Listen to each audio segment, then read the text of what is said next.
Sit with somebody, this is the opposite. A person who feels superior is feeling superior because he is inferior. And that's an inferiority complex. Superiority complex. You know it's a complex. You are hiding your inferiority and pretending to be superior. So if a person feels superior, there's something wrong with it. He lacks beautiful emotions. He lacks anything that he can give to anybody because he thinks I'm very superior. And then some people will not talk. You know why? If they open their mouths, the other person will know he's a fool. But he pretends to be very superior. Similarly, let's take the extreme cases where people think we are very superior. They lose their balance. Because they want to believe that they are superiors and they want to live like that. But they are not superior.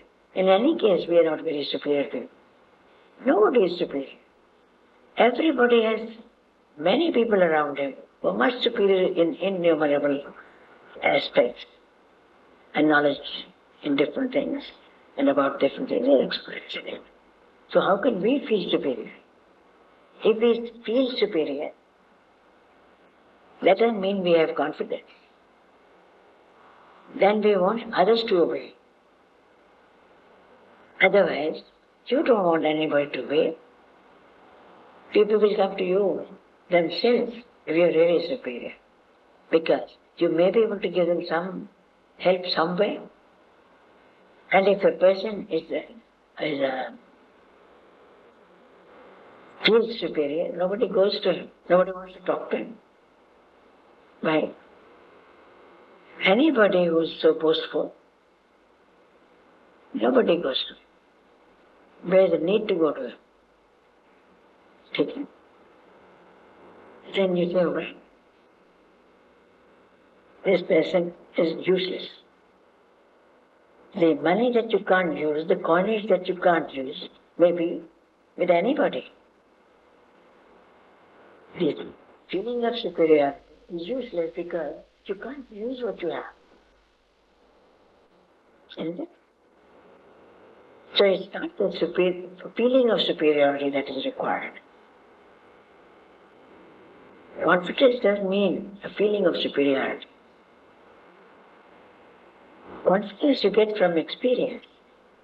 And the more you give, the more you learn. The more you practice, the more you learn. The more you learn, the more humble you become. Because you suddenly feel, I was thinking of things which were not correct. And if you have certain opinion about a thing, then you start changing. Because you suddenly discover what I believed is not true. And with this knowledge I thought I was very superior, it has turned out to be all wrong. I have erred somewhere where I went in the wrong direction, and all my interpretations are wrong. See, at that time, he thinks I am superior because I've understood that I'm wrong. And that is folly in itself. So it's for your confidence. You don't need to feel superior. It's an inferior person who feels that way. It's an inferiority complex who feels like that. Confidence is something quite different, and a feeling of superiority is something quite different. Understand?